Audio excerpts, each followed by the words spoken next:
बिस्मिल्लाहिर्रहमानिर्रहीम। अस्सलामुअलैकुम दोस्तों, उम्मीद करता हूँ सारे दोस्त खैर वफ़ियत से होंगे। आज की वीडियो में हम सीखेंगे जनाब, बग़ैर सॉकेट के जो स्विच होते हैं या शीटें आती हैं उनके कनेक्शन किस तरीके से करते हैं, और इसकी जो न्यूट्रल वायर होती है जबकि सॉकेट ना हो तो फिर इसकी न्यूट्रल वायर का क्या करते हैं।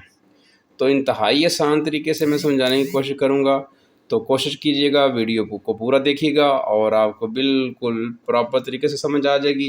पिछली वीडियो में हमने जनाब ये जो पाकिस्तान फिटिंग वाले बोर्ड थे इसके बारे में गाइड किया था, इसमें सॉकेट भी थी, डिमर भी था। लेकिन आज की जो वीडियो है इंतहाई आसान वीडियो है।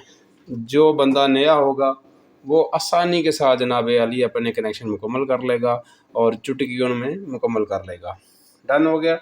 तो ये एक जनाब पुराने मॉडल का या आजकल इस तरह की शीटें आती हैं जिसमें सिंपल बटन होते हैं, सॉकेट या डिमर वगैरह नहीं होता। इनकी लाइट प्लग मतलब सॉकेट के तौर पे अलग कर दी गई है, सॉकेट इसमें नहीं होती। और जो डिमर होता है वो 4x4 की शीट में आ रहा है। ओके, तो इसका अगर बैक साइड से स्ट्रक्चर देखते हैं तो इस तरीके से है। अब जो नया बंदा होता है वो इतने पॉइंट जब देखता है तो वो कंफ्यूज हो जाता है कि जनाब हमने इसके कनेक्शन किस तरीके से करने हैं। इसके कनेक्शन इंतहाई आसान हैं, अभी आपको मैं समझाऊंगा और आपको खुद ब खुद समझ आ जाएगी कि जनाब ये इतना आसान तरीका था इसका, इसमें तो कोई मसला मसाइल ही नहीं था। तो मैं आपको थोड़ा सा चेक कराने की कोशिश करता हूँ कि इस पे जनाब अगर आपको नज़र आ जाए, ये लिखा हुआ है एल, ये 1, ये 1, ये सब पे 1 है। जिन पे जनाब एल एल लिखा हुआ है इन पे आपने क्या करना है, और जिन पे 1 लिखा हुआ है इस पे आपने क्या करना है। आसान तरीके से मैं समझाने की कोशिश करता हूँ, वीडियो के साथ बने रहिएगा। इंतहाई इजी वीडियो है जनाब।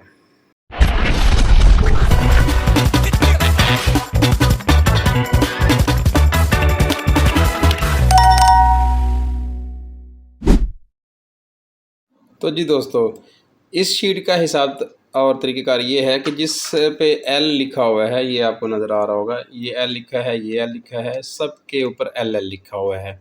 इस पे हमने एक फेज़ वायर की जो होती है, जिस तरीके से हम जंपर डालते हैं या वायर छील के साथ बटनों को शार्ट कर देते हैं, इसी तरीके से इसमें भी हमने वायरिंग करनी है।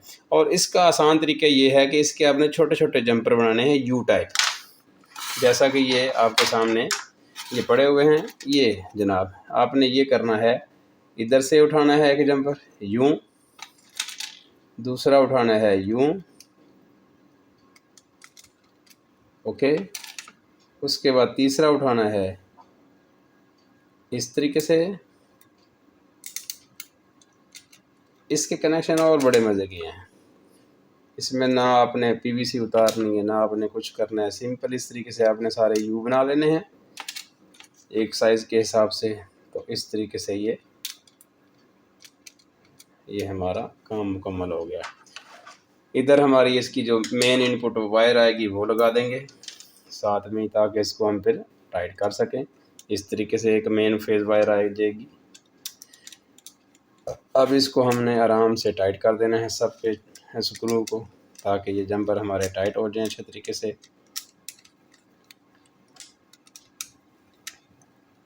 आजकल ज़्यादातर शीटें इसी तरह आ रही हैं, जिनके जनाब इस तरीके से हमें जंपर डाल के इसको आपस में फेस देना पड़ता है सारे बटनों को।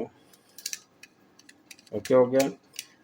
अब जब इस तरह हमने फेस दे देना है सब बटनों को, इस पे मेन करंट हमारा आ जाएगा। और जो अगले पॉइंट होंगे जनाब, जैसे कि हमने फ़र्ज़ करें कोई लाइट लगानी है या कोई पंखा चलाना है या कोई भी चीज़ मतलब चलानी है, तो इस तरीके से बारी बारी जनाब आली आपने एक एक जंपर इस तरीके से इसमें डालते जाना है, जिसको पॉइंट भी कहते हैं और अक्सर हजरात इसको जनाब हाफ का नाम भी देते हैं। ओके हो गया। अब इसको आगे जनाब जाना है फिर अगले पॉइंट पे। इस तरीके से अगले पॉइंट पे भी आपने ये एक वायर डाल देनी है। ये हम जो लाइटें कंट्रोल करनी है, ये सारी वायरें मैं उसकी लगा रहा हूँ अभी। ओके हो गया। 2 पॉइंट हमारे कंट्रोल हो चुके हैं, ये हमारी फेज़ वायर थी। तो उसके बाद जनाब इसको इधर रखते हैं और फिर अगले पॉइंट पे आ जाएंगे। इस तरीके से इस पर भी जनाब वायर लगा देनी है। ये एक पूरा एक कमरे की भी वायरिंग हो सकती है। अगर आपने मज़ीद कोई बरामदा या सीलिंग वगैरह को चलाना है तो वो भी आप इस पर चला सकते हैं। ये आप पे डिपेंड करता है कि आप कितना खर्चा अफोर्ड कर सकते हैं।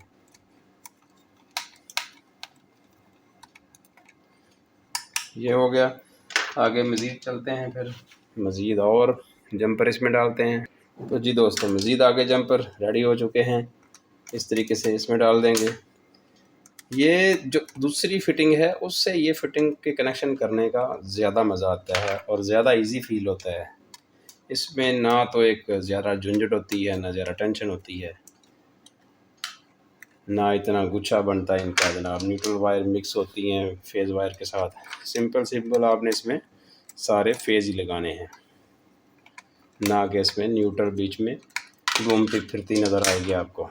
तो जी दोस्तों, इसके मुकम्मल कनेक्शन हो चुके हैं।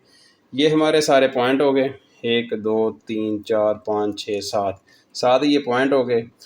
ठीक हो गया। उसके बाद ये हमारी फेज़ वायर आ जाएगी जो 220 हमने इसको देनी है। इनको थोड़ा सा मैं साइड पे कर लेता हूँ। तो अब सवाल ये है अक्सर दोस्तों का, जब न्यूट्रल वायर आती है तो उसका फिर क्या करते हैं, उसका भी मैं आपको जवाब देता हूँ। जनाब, न्यूट्रल वायर जब इस तरीके से आपने मेन देनी है, ये आपकी मेन आ गई, ओके हो गया। तो जो इस तरीके से इसको पहले जोड़ थोड़ा सा लगा देता हूँ ताकि आपको थोड़ा सा आइडिया हो जाए। ये हो गई। तो ये जनाब आपने फेज़ वायर इसके साथ ज्वाइन कर देनी है। इस तरीके से फेज़ वायर आपने ज्वाइन कर दी, ओके हो गया। अब जो न्यूट्रल वायर होती है वो किधर जाएगी, तो जो हमारी ऊपर से फ़ैन बॉक्सा भी कहते हैं, फ़ैन बॉक्स भी कहते हैं। अक्सर जिस तरीके से दोस्तों ने नाम इसके याद किए हुए हैं वैसे वैसे इसका नाम लेते हैं और पुकारते हैं। तो जो तार हमारी डाउन आई होगी पाइप से, वो इस बोर्ड में नहीं लगेगी, वो डायरेक्ट जो ऊपर से फर्ज करते हैं, ये एक तार आई हुई है, तो ये एक वायर जो आएगी इसको आपने डायरेक्ट इस न्यूट्रल वायर के साथ जोड़ देना है, ओके। क्योंकि बोर्ड के अंदर जो कंसील्ड बोर्ड होगा उसके अंदर तो न्यूट्रल वायर हमारी आएगी।